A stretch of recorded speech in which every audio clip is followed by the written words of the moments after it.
So hey guys, welcome to our channel live with Suji. So இந்த வீடியோவில் நாங்கள் Singapore to கிராபி தான் ட்ராவல் பண்ணுறோம். ஸோ ஒரு 24 ஹவர்ஸ் சிங்கப்பூரில் லே ஓவருக்கு அப்புறம் நாங்கள் கிராபிக்கு நெக்ஸ்ட் ஃப்ளைட் எடுத்திருக்கோம். ஸோ இந்த வீடியோவில் என்னெல்லாம் கவர் ஆகும்னா, நாங்கள் கிராபியில் இறங்கின உடனே ரூம் செக்இன் பண்ணுறது, ரூம் டூர், ஃபர்ஸ்ட் டே எங்கெல்லாம் போகிறோம், எப்படிலாம் டைம் ஸ்பெண்ட் பண்ணுறோன்றதை இந்த ஃபுல் வீடியோவில் கவர் பண்ணியிருக்கேன். ஸ்கிப் பண்ணாமல் பாருங்கள். ஸோ லேண்ட் ஆனதும் இமிக்ரேஷன்லாம் கிளியர் பண்ணிவிட்டு நாங்கள் கிராப் யூஸ் பண்ணி கேப் புக் பண்ணிக்கிட்டோம். கிராப் வந்து நம்ம ஊரில் ஓலா ஊபர் மாதிரி அங்கே கிராப் யூஸ் பண்ணுவாங்க. நீங்களும் தாய்லாந்து வரீங்கன்னா கிராப் யூஸ் பண்ணுங்க. இது ரொம்பவே சீப் அண்ட் பார்கெயின்லாம் பண்ண மாட்டாங்க. அந்த ஆப்பில் என்ன காசு கேட்குறாங்களோ அதை அப்படியே டிரைவர்கிட்ட கொடுத்தா போதும். நம்ம மென்ஷன் பண்ணியிருக்க இடத்துல போய் ட்ராப் பண்ணிடுவாங்க. நீங்கள் புக் பண்ணுறப்போ எத்தனை பேர் ட்ராவல் பண்ணுறீங்களோ அதுக்கேற்றாப்புல வெஹிக்கிளோட சைஸ் சூஸ் பண்ணிக்கலாம். நாங்கள் 4 பேர் போகிறனால அதுக்கேற்றாப்புல இந்த வெஹிக்கிளை புக் பண்ணிக்கிட்டோம். கிராபியோட ஃபர்ஸ்ட் இம்ப்ரெஷனே செம்மையாக இருந்துச்சு. டிராஃபிக்கே இல்லாமல் ரொம்ப பீஸ்ஃபுல்லாக பார்க்கவே செம்ம அழகாக இருந்துச்சு. அங்கங்கே சின்ன சின்ன மலைகளாக சுற்றி இருந்துச்சு. இது நாங்கள் செகண்ட் டைம் தாய்லாந்து போகிறது. பட் இதுக்கு முன்னாடி போகிறப்ப நாங்கள் கிராபி விசிட் பண்ணல. நாங்கள் பேங்காக், ஃபுகெட் அண்ட் பட்டாயா தான் விசிட் பண்ணோம். நாங்கள் கிராபி தான் ஃபஸ்ட் டைம் விசிட் பண்ணுறோம். ஃபுகெட், பேங்காக்லாம் கம்பேர் பண்ணுறப்போ இந்த ரோடே ரொம்ப ஃப்ரீயாக இருந்துச்சு. செம்ம ஃபஸ்ட் இம்ப்ரெஷனே எப்படி சொல்ல, ஓகே இங்கே டைம் ஸ்பெண்ட் பண்ணுறது ரொம்பவே ஒர்த்தாக இருக்குன்ற மாதிரி ஃபீல் கொடுத்துச்சு. ஸோ ஹோட்டல் ரீச் ஆகிட்டோம். ஹோட்டல் பேர் வந்து த கேனோபி கிராபி. அண்ட் ஹோட்டல் ஓனர் கூட அப்போது நாங்கள் செக்இன் பண்ணுறப்போ இல்லை. ஸோ அவர் என்ன பண்ணியிருந்தாருன்னா, ரிசப்ஷனுக்கு முன்னாடியே ஒரு பாக்ஸ் இருந்துச்சு. அதில் கீ வச்சுட்டு எங்களோட பேர் அதில் மென்ஷன் பண்ணிவிட்டு, நீங்கள் இதுலேருந்து கீ எடுத்துக்கோங்க, மார்னிங் நான் இருப்பேன், அந்த டைம் வந்து நீங்கள் உங்கள் பாஸ்போர்ட்டை மட்டும் வந்து கொடுத்துட்டு போங்கன்ற மாதிரி சொல்லியிருந்தாரு. அதிலே மென்ஷன் பண்ணியிருந்தாரு. ஸோ நாங்கள் ரிசப்ஷனுக்கு போனோம். அந்த பாக்ஸ்லேருந்து எங்கள் கீ எடுத்துகிட்டு நாங்கள் டேரெக்டாக செக்இன் பண்ணிட்டோம். இந்த ஹோட்டலில் வந்து ரூம்ஸ் மாதிரி இல்லாமல் எப்படி சொல்ல, காட்டேஜஸ் மாதிரி இருக்கும். தனித்தனி காட்டேஜ், வில்லா மாதிரி டைப். அண்ட் இங்கே லாண்ட்ரியும் அவைலபிள், ப்ளஸ் ஸ்விம்மிங் பூல் இருக்குது. அண்ட் இந்த க்ரீன் கலரில் கவர் பண்ணியிருக்குல்ல, இந்த ஏரியா என்னென்னா மார்னிங் பிரேக்ஃபாஸ்ட்க்கு மட்டும் ஓப்பன் பண்ணுவாங்க. கொஞ்சம் ஃபுட்ஸ் மட்டும் இருக்கும், லைக் சாண்ட்விச், ஜூஸஸ், அந்த மாதிரி ஃபுட்ஸ் மட்டும் பிரேக்ஃபாஸ்ட்டுக்கு கொடுப்பாங்க. காம்ப்ளிமெண்ட்ரியில் பே பண்ணி தான் சாப்பிட்ற மாதிரி இருக்கும். இந்த ஹோட்டல் நான் booking.comல ஜஸ்ட் ரூமை பார்த்து புக் பண்ணிட்டேன். ஏன்னா 4 பேருக்கு 3 நாளைக்கு 3000 ரூபா தான் போட்டிருந்துச்சு. ஸோ 3000 தானே, 3 நைட்ஸுக்குன்னு புக் பண்ணியாச்சு, 4 பேருக்கு சேர்த்து. அண்ட் இப்போ நேரில் பார்க்குறப்போ இந்த இடம் ரொம்பவே சூப்பராக இருக்குது. செம க்ரீனியாக இருக்குது, எங்கே பார்த்தாலும் பச்சை பசேன்னு இருக்குது. ஸோ இதான் நம்ம ரூம். அண்ட் டபுள் ஃப்ளோரில் இருக்கும். கீழே 2 பேர் படுத்துக்கலாம், மேலே 2 பேர். 2 குவீன் சைஸ் காட் இருக்கும், ஒரு ஃப்ரிட்ஜ், அட்டாச் பாத்ரூம் இருக்கும், டிவி, ஏர் கண்டிஷ்னர் இருக்குது. அண்ட் ரூம் ரொம்பவே க்ளீன் அண்ட் நீட்டாகவே இருந்துச்சு. அண்ட் நல்லா மெயின்டைன் பண்ணியிருக்காங்க ஆக்சுவலி.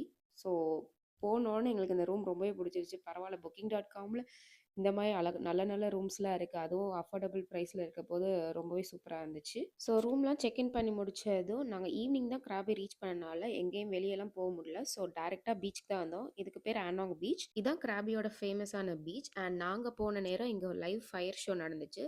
காசுலாம் கட்ட வேண்டாம், ஃப்ரீயாகவே பார்த்துக்கலாம். நாங்கள் சும்மா ரேண்டமாக போனோம். பட் அன்னைக்கு இந்த ஃபயர் ஷோ நடந்துட்டு இருந்துச்சு. நாங்கள் போகிறப்போ தான் கரெக்டாக ஸ்டார்ட் பண்ணாங்க. ஸோ பார்க்குறதுக்கே நல்லா இருந்துச்சு. லைக் ஸ்டார்ட் டு எண்ட் வரைக்கும் உட்காந்து பார்த்துட்டு இருந்தோம்.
ஸோ பீச் கிட்டேயே இந்த நைட் மார்க்கெட் இருக்கு. ஸோ டின்னர் நாங்க இங்க சாப்பிட்றலான்னு ஆனாங் நைட் மார்க்கெட் தான் வந்தோம்.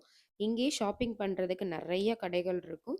பிளஸ் பீச் கிட்டயே நெறைய கடைகள் இருக்கும். பட் நீங்க எங்க போனாலுமே பார்கெயின் பண்ணி வாங்குற மாரி இருக்கும்.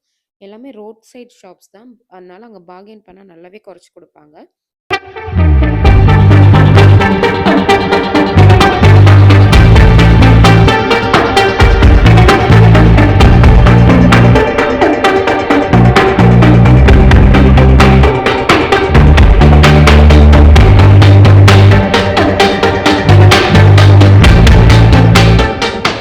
ஃபுட்டுக்கு அங்க எக்கச்சக்க ஆப்ஷன்ஸ் இருக்கும். நீங்க என்ன வகையான மீட் கேட்குறீங்களோ, பச்சையாவும் இருக்கும், நல்லா வேக வச்சு இருக்கும், மைல்டா வேக வச்சு இருக்கும்.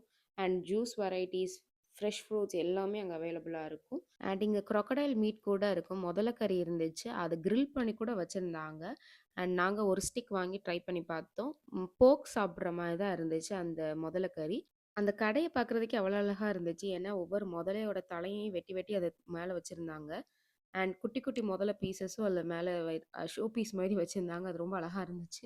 அத சும்மா நாங்க தொட்டு தொட்டு பார்த்துட்டு இருந்தோம். அப்படியே பக்கத்தில போனா சூஷி இருந்துச்சு. எல்லா வகையான சூஷியும் இருந்துச்சு. ரா சூஷியும் இருந்துச்சு. நல்லா வேக வச்ச சூஷியும் இருந்துச்சு. அண்ட் அதுக்கு பக்கத்திலேயே மேங்கோ ஸ்டிக்கி ரைஸ் இருந்துச்சு. தாய்லாந்துனாலே இந்த மேங்கோ ஸ்டிக்கி ரைஸ் தான் ஃபேமஸ். ஸோ அப்படியே அதுவும் ஒரு பாக்ஸ் வாங்கி சாப்பிட்டாச்சு. ஸோ அதுக்கு பக்கத்தில அப்படியே ஆயிஸ்டர் வச்சிருந்தாங்க. லைவ் ஆயிஸ்டர அப்படியே உடைச்சு கண் முன்னாடியே உடைச்சு அதில சும்மா வெங்காயம் அப்படின்னு கொஞ்சம் ஸ்பைசஸ்லாம் மேல போட்டு குடுத்துட்டாங்க. அத நான் ட்ரை பண்ணவே இல்ல. என் ஹஸ்பண்ட் தான் ட்ரை பண்ணாங்க. அப்படியே உடைச்சு அதில கொஞ்சம் பிக்கிள்ஸ்லாம் போட்டு குடுத்துருந்தாங்க. ஆக்சுவலா என் ஹஸ்பண்ட் டேஸ்ட் பண்ணிட்டு லைக் ரொம்ப சப்புன்னு தான் இருந்துச்சு. அதில எந்த டேஸ்ட்டுமே இல்லன்னாங்க. பட் எனக்கு அத பார்க்கவே ரொம்ப வியர்டா இருந்துச்சு. ஸோ அவங்க மட்டும் தான் ட்ரை பண்ணாங்க. அதோட ப்ராசஸ் தான் நீங்க இப்ப பார்த்துட்டு இருக்கீங்க. நீங்க இதே மாதிரி வியர்டான ஃபுட்ஸ் ஏதாவது சாப்பிட்டுருக்கீங்களான்னு கமெண்ட் செக்ஷன்ல சொல்லுங்க. எனக்கு இது ரொம்பவே புதுசாவும் இருந்துச்சு. என்னடா இது பச்சையாலாம் எப்படிடா சாப்பிடுவீங்கன்ற மாரி இருந்துச்சு. முதல கறியாவது வேக வச்சு சாப்பிட்டாங்க. இத வந்து பச்சையா சாப்பிடுறதுலாம் எப்படி சாத்தியமா? அப்படின்னு பார்த்தேன். பட் என் ஹஸ்பண்ட் கண்ண மூடிட்டு சாப்பிட்டுட்டாப்ல. அண்ட் டேஸ்ட் நல்லா தான் இருந்துச்சுன்னு ஆக்சுவலா சொன்னாங்க. அதுதான் எனக்கு ரொம்ப ஷாக்கிங்கா இருந்துச்சு.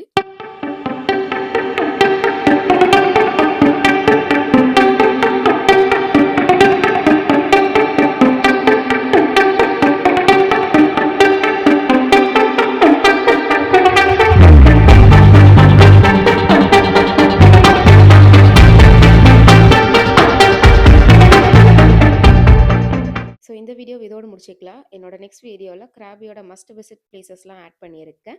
ஸோ இப்போவே என் பேஜை சப்ஸ்கிரைப் பண்ணி வச்சுக்கோங்க. அப்பதான் அந்த வீடியோட நோட்டிஃபிகேஷன் உங்களுக்கு டான்னு வந்து சேரும். அண்ட் இந்த வீடியோட டிஸ்கிரிப்ஷன்ல நாங்கள் புக் பண்ணியிருக்க ஹோட்டலோட லிங்க்லாம் கீழ இருக்கு. அதையும் மறக்காம செக் பண்ணி பார்த்துக்கோங்க.